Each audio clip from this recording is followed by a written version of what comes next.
Hey everyone, welcome to Born to Be Brave TV. My name is Matt, and we are streaming live here on Facebook and YouTube every Thursday night, 7:30 p.m. Eastern Time. Tonight, we are going to be joined by a few friends of ours that we made while we were on the road. I say we were on the road. Born to Be Brave tour is on the road 2 seasons out of the year. We travel across the country, bringing our style of connecting event to fathers and sons.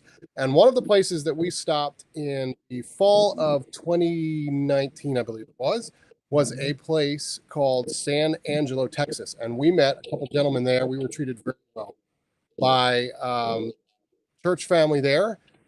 Quinn Bannister and Darren Buell are joining us this evening, all the way from West Texas. Guys, how are you tonight? Doing good. Good to see you folks. Real good. Always great to see you guys. Now, I will say that we are treated really well everywhere we go, honestly. And we're so blessed by all the churches that we get to, but they all treat us a little bit differently. They all treat us sort of their own local flair. And, your local flair was barbecue and brisket, and we're going to show a little bit about that tonight. So thank you guys so much for being here. I'm telling you, those of you that are tuning in and watching tonight, you're going to love it. They're going to give us Brisket 101. But before we get to that, we're actually going to go out and see Alex at the Wheel of Destruction, and he is going to do a little bit of a game. We're going to play a little bit of a game right now with Alex. So, Alex, go ahead and...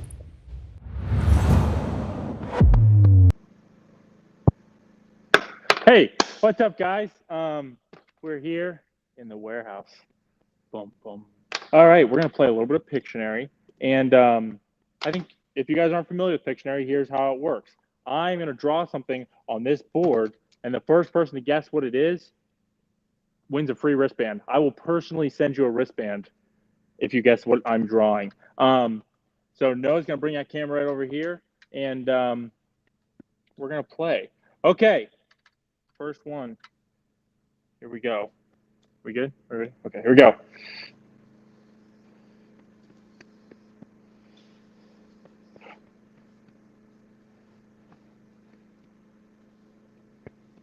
Oh, goodness. I'm running out of space.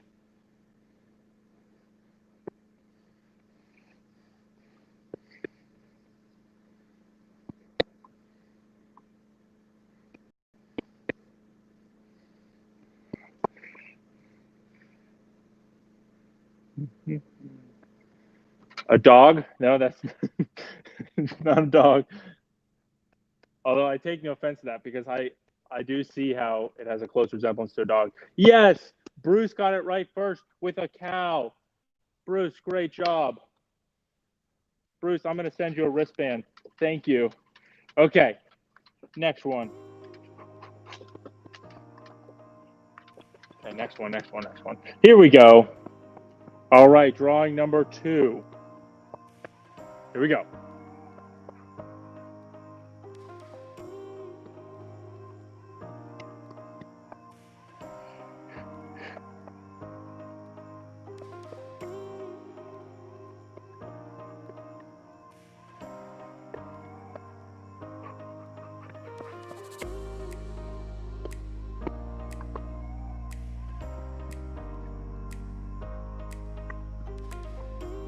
All right, are we getting any guesses yet? Let's see. Oh, Bryce? Yo, Bryce. Dude, you got it, man. Good job. It's the Wheel of Destruction. Wait, I mean, look at that. Look at the resemblance. I mean, wow. It almost looks like the wheel was based off of this drawing. Okay. Dude, Bryce, I'm going to send you a wristband, man. Nice job.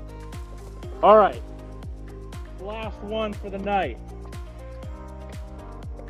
All right, here we go. All right.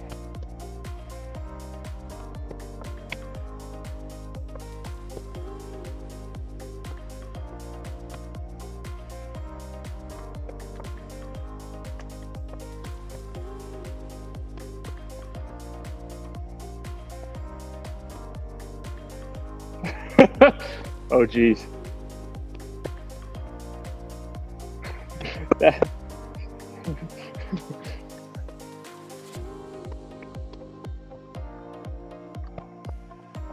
Oh gosh. Oh no.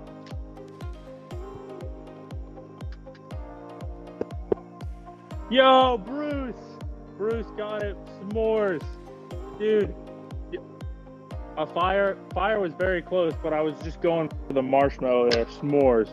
All right, that was it. Bruce, I'm going to send you a wristband as well. Great job, everybody. Hey, that was fun. Just a little Pictionary for you. All right, I have a question, though, before we go back to Matt. How many pounds of beef do you guys think was consumed in the United States in 2019? Put your guess in the comments.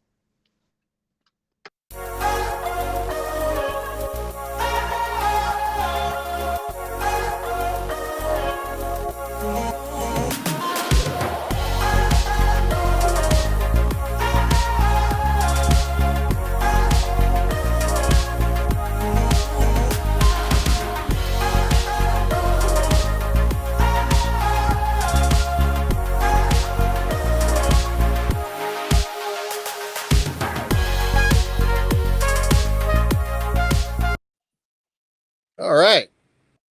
How much beef do you think was consumed in the U.S.? I don't know. I'll give you a little bit of a second or two more to think about that. Put it in the chat. And also, I'd like to say thanks to Alex for debuting his drawing skills for us here on the show. That went well. So sweet. Nice job. All right. We're ready for the answer. Thanks to Alex for this chat question. In the year 2019, 27 billion pounds of beef. 27 billion pounds of beef was consumed in the United States. That's more than 82 pounds per person. 82 pounds per person. But I have to tell you this, the guys in San Angelo are probably bringing that average up. So with that, I'd like to bring Darren and Quinn back. We're going to talk about brisket. Hello. Guys, welcome back. Good to be back. Again, thanks so much for being here. So you guys take your meat and your brisket and your barbecue and your steak pretty seriously down there, don't you? Amen, brother. Yeah. Amen. Yeah. Yeah. Is it something that it's just a cultural thing, right? I mean, you're born and bred to love beef and prepare beef, and sort of a rite of passage for men as they are coming up through that they get to do different processes along the way. Is that the case? Yeah, for sure. And we've also got a soft spot for pork as well, so I don't want to leave that out. But it's it's something we grew up doing in our backyards and spending time around the barbecue pit and hanging out, socializing, and cooking good food. Now, I love beef, I love steak, and I like to try and dabble in smoking a little bit. But I think one of the things I was most impressed with when I talked to you guys was the equipment that you have. You don't mess around down there. You've got something pretty significant to get the job done. Can you talk a little bit about that? Because I don't think most people realize the scale you can get to when it comes to. I didn't realize how big you could go with this. So Sure. Talk a little bit about what you actually use to smoke. Well, go ahead, Quinn. Yeah, we have our basic 3 to 4 sizes. We have the dinky pit, and we don't like to cook on those because you can't invite your neighbors and friends over for that. And then we have a small pit, which you can probably get 8 or 10 briskets on that. Then we have a medium size, like the one that's shown in the video. And that one you can get about 700 or 800 pounds of meat on that thing, and it works really well. Or you can do the big pit, and we have done fundraisers and things for the church here with the big pit. And we call it actually the blessed pit, right, Darren? Because we just utilize that for cooking here for the church and the kids and all that. And we've cooked 5,000 pounds of meat on that in a weekend. And the pit actually weighs 10,300 pounds, 28-foot gooseneck. We pull it with an F-250 Texas truck. Yeah. Everything's bigger. Everything's bigger. That is incredible. So 10,000 pound trailer to smoke brisket. That is awesome. Well, I think we're going to get to see you guys do a little something with brisket. I think you call it Brisket 101. Yeah. So we're going to watch Quinn and Darren in action.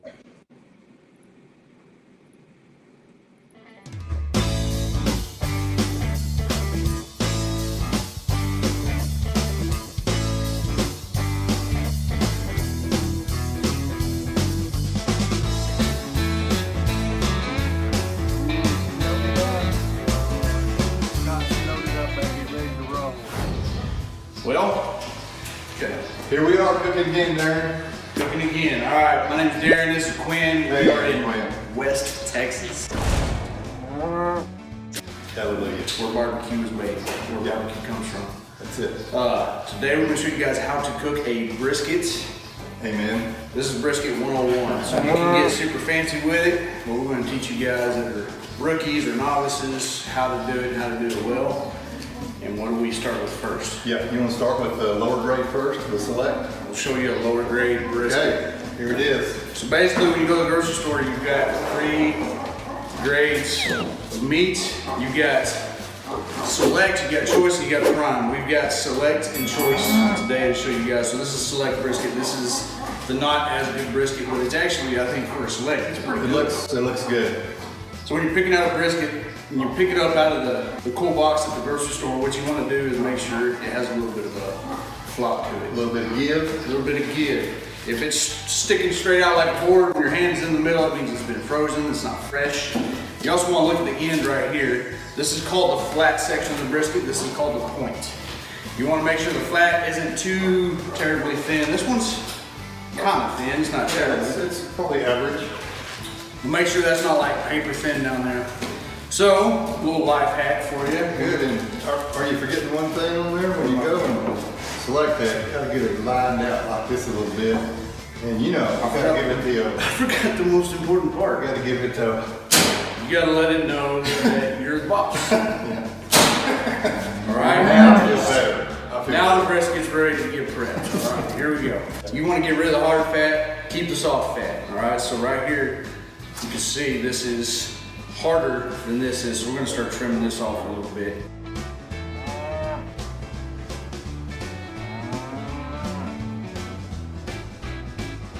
So on a brisket, there's also a pocket. It's pretty deep. You just wanna get that whole thing just about out of there for the most part.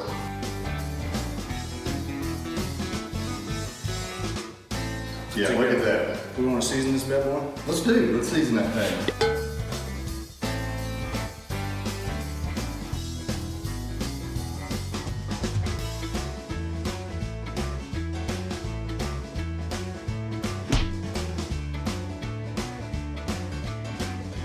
Up.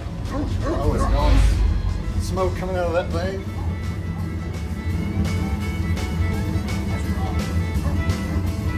So showing this operation on this one.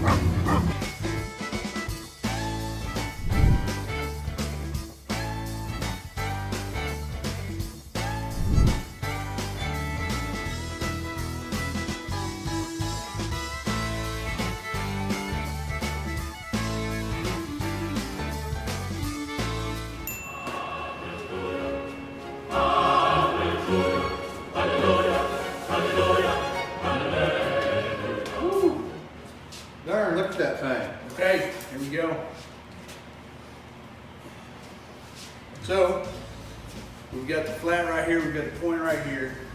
And like I said, the cutting against the grain, we're gonna be cutting this way all the way across because the grain's coming like that. So we're gonna start slicing the burn end off and just work our way this way. But you think you gotta cut it in half first, cut the point off with the flat? I wouldn't, I just shave a little bit. So the pink around the edge, that's called the smoke ring, and it's got a pretty good smoke ring. So we're gonna taste these burn ends. Oh yeah. This is, It's kind of messing me up a little bit. Yeah. all right, cheers. Is your mouth watering a little bit? Yeah, it's been watering on. Cheerios. Here we go. Okay. Sorry guys, it did not turn out well at all. So, that one burn end, that's what people love. So when I slice, probably about a quarter inch About a quarter of an inch is real good. thickness, so about yay thick. So, Excuse me a second, there's something I need to take care of Oh. out here. That's a perfect burn in. I don't know if you can see that all that good. But see that smoke ring on there, and then there's about a quarter inch of fat, and that renders right in, and that fat tastes just like butter right there. So that's really incredible. where you're slicing brisket, you want to use a thin blade if you have one. It just slices nicer. As you see, that is really warm. Woo! So anyway, we're going to keep slicing.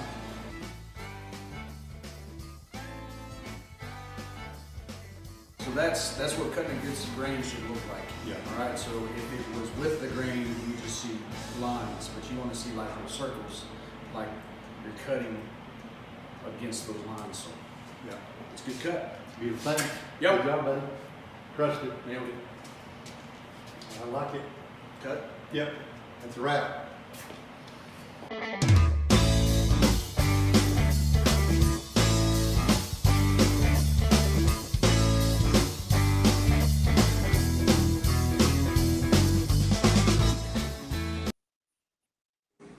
Well, you certainly don't want to watch that video on an empty stomach. No, was no, you don't. That is true. Incredible.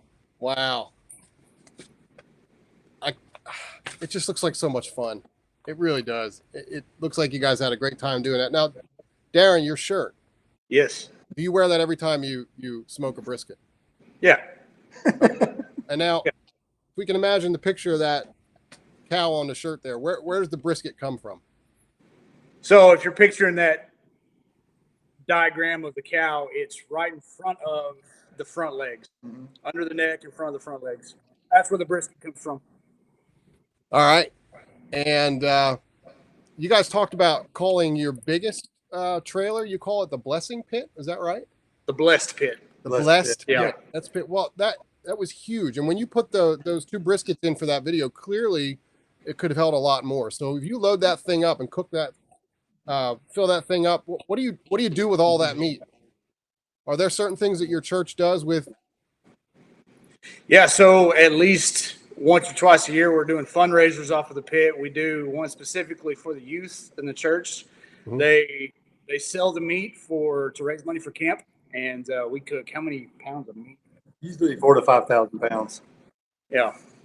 And this right here, the picture you're seeing, that is feeding folks during COVID-19. Mm-hmm. People are scared to get out and not able to go to the grocery store. We're providing meals, and we fed 4,200 people. 4,200 altogether. 4,200 Yeah. meals set out over a few weekends, and using the pit for that. So it was really, really cool to see the blessings we were able to pass on. So That's great. So really, I mean, brisket and barbecue is really kind of how you guys do church down there too. I mean, you really just do life by beef and pork. I love it. And Yep. we had such a great time. You fed us so well while we were there.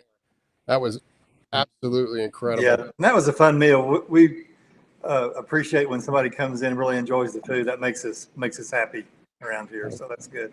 That's great. So how long have you guys been smoking? Is this something that you've learned as kids? Is it something that you have in the family, Quinn? I think you had mentioned before that it's a family tradition for you. Yeah, it's funny. I was on the way in today. I was driving the old truck, and I was thinking, how many generations have we been through on this cooking process? And I've kind of counted up to 6 generations that I can think of, going from great grandparents all the way down to my grandchildren now. And then, all the folks that we see here at the church with our cooking, we get to share that with them. It really creates some great fellowship and times where we can hang out together. And then the great thing about it, you can feed some folks in the community, serve the community, and you can raise some money to send kids to camp or go to Mozambique or somewhere on mission in Africa or something like that. So it's really a big blessing. That is great. That's great. Now, Darren, you had mentioned something at one point about your son, and he's not quite on board with the smoking yet, right? we didn't have to bring that up, but yeah, he's not quite a meat eater yet. Okay. My 4-year-old son, he turns his nose up at beef, but we're working on him. We'll work on praying for him. If it doesn't work out, I don't know. He may be living with grandparents. We'll see what happens. But my daughter can chow down the beef though. So Yeah. I've got one kid that enjoys it. So how old do you have to be? How long do you have to do it until you're allowed to do the slap? And what is the slap? We encourage the slap from the get go. Yeah. I mean, that's a rite of passage. That's you don't get to participate unless you do it. So you have a piece of packaged meat, and that's just the first thing you do before you get it out of the package. And it's fun. We actually get videos from the kids showing the grandkids. They put a brisket up on the table, and the kids line up, and they'll go by and they'll get that thing going. So it's kind of a neat thing. Now my son will do that. Yeah, He'll do that yeah, part. He he's just won't eat. highly trained. All right. Now, when you're at the meat counter, Oh, we had a great question from someone that's viewer. They want to know That is a great what question. temperature was the smoker set to? Yeah.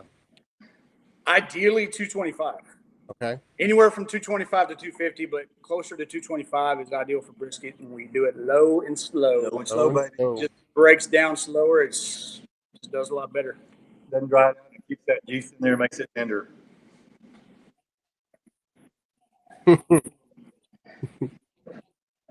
Chad says life by beef. That's great. That sounds like that's I like what you that. got down there.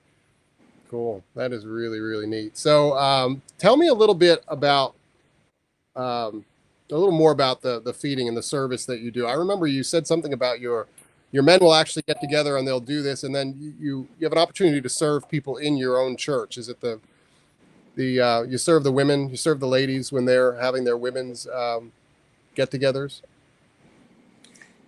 Yeah. Yeah, we have got to do that. It's more of a standard men's thing, but sometimes we get to serve the women. So when we do burgers or chicken or something like that, we'll get to serve both. And it's kind of neat. The ladies do so much around the church and everything, and it's really a blessing for us to be able to serve them sometimes. And that'll be maybe 150 on the guys and a couple hundred for the ladies. So that'll be a big meal too that we get to pull together and serve our men and serve our women. The fun thing about that's the men get to hang out together and do that. And there'll be pits showing up here, and people bring their own expertise, and we'll share that. Sometimes a jalapeno popper will jump out of the crowd when we're barbecuing too. That's a special time right there. That's great. Great.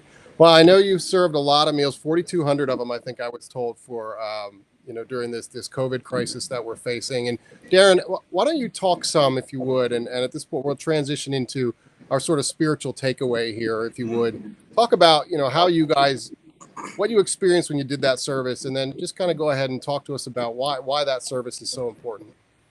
Well, I think it's important. I didn't get to participate in that, as I had a baby through this crazy time. He did have a baby.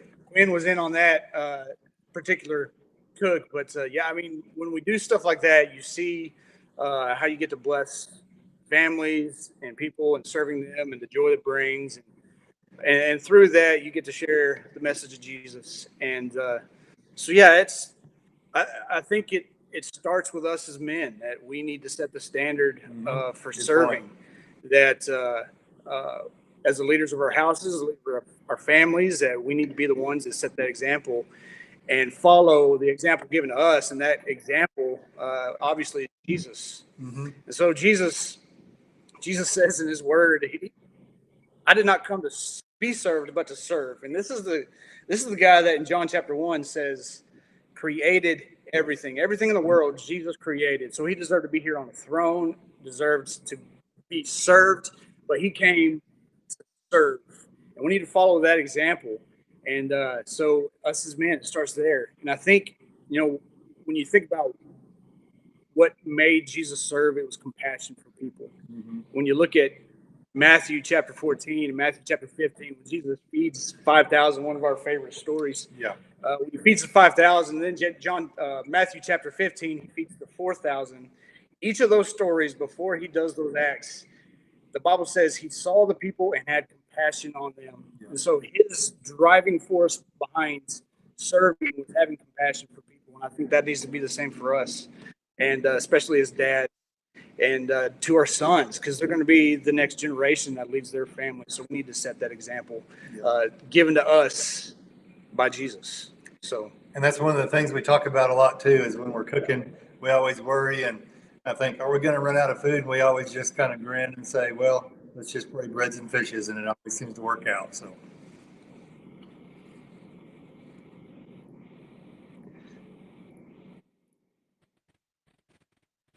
Are you going to bring me back in, Jared? There we go. I am back. So for those of you that have been watching the show from the beginning, we've talked about our technology and how we're switching gears a little bit and doing things a little bit differently. Tonight we're coming to you with a different program for the first time. So A few little hiccups here and there are to be expected, and we appreciate you kind of hanging in there and standing by with us. Darren and Quinn, thank you so much for being here with us, for sharing that message.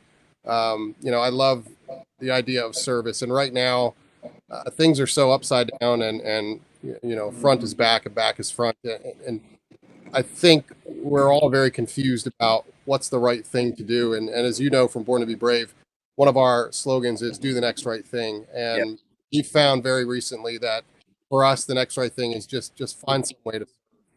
So, dads and sons, and you're watching tonight, I would encourage you to have a conversation and ask, what are the unique talents like San Angelo has their barbecue and their brisket that they use to serve their community and to serve one another? What are your strengths? What are your talents? How did God uniquely prepare you and uniquely equip you to serve? Talk about that with your son this week, and make it a point to find an opportunity to use those talents and skills, put them to use for others. So as you think about that, I think now you'll probably recognize that we're missing something so far this evening, and it's about time we get to it. Fast transitions.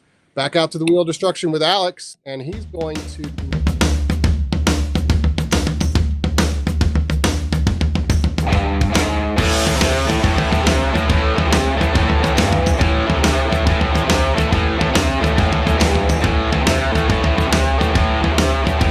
All right. Hey, what's up, guys? We are back here in the warehouse.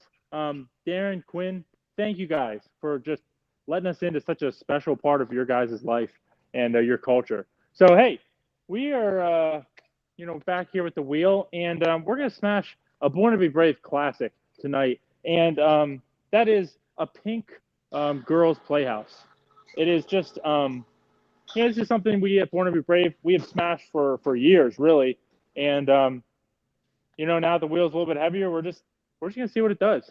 All right, we're ready. Fire it up. Wheel of destruction activated. Begin drop sequence. Check. Beast mode protocol engaged. Check. Secure perimeter. Check. 3, 2, 1. Ooh. Oh man. Oh. Okay. Well, we appear to have broken the safety rope.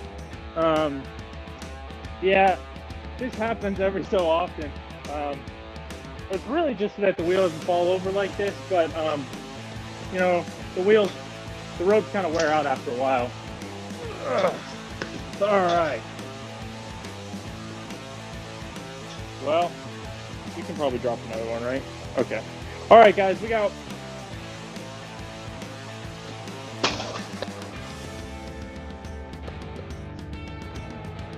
That is true. I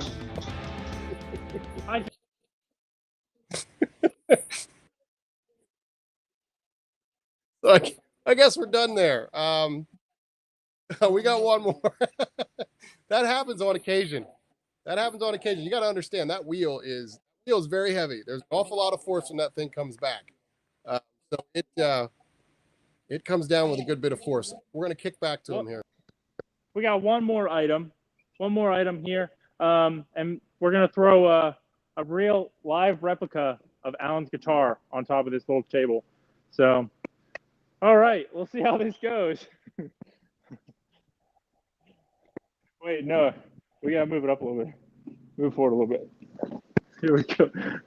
There we go. All right. Okay. I think we're ready. Okay. Fire it up. Wheel of destruction activated.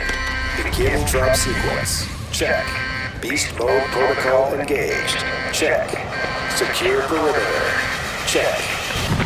3, 2, 1. All right. That was sick. Hey, look at that.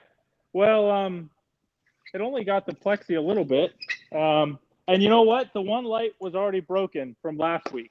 So, all right, that's all from the warehouse, guys. Back to you, Matt. All right. Well, always exciting. It's always exciting. The Wheel of Destruction, unpredictable, always exciting. So that is going to do it for us mostly for tonight. But I'd like to talk to you for a minute before we leave about something that's kind of happening now.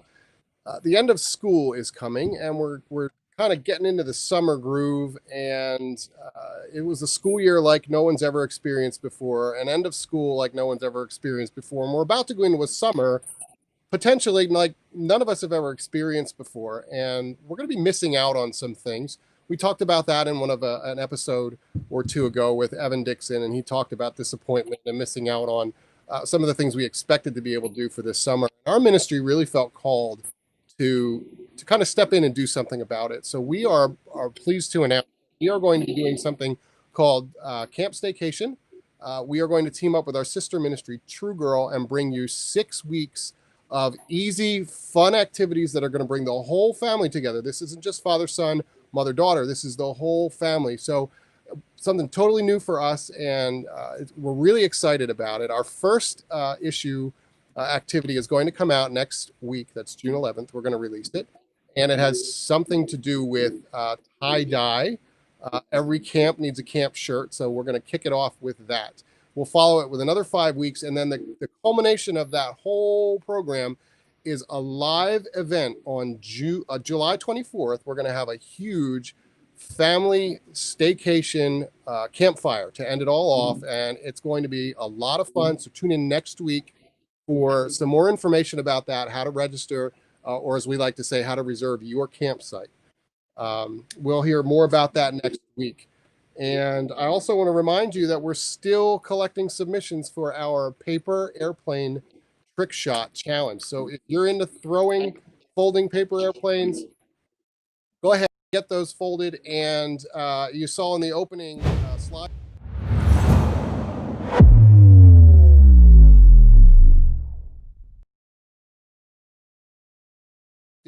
Paper airplane trick shots. Got a couple submissions already. Keep them coming to tv@borntobebrave.com. And that's going to do it for us. Thank you all so much for being here. We'll see you again next week, 7:30 on Thursday. God bless. Thank you, Quinn. And thank you, Darren, for being here. Alex, good to see everything went well at the wheel. So tune back in next week. We'll see you all later. God bless.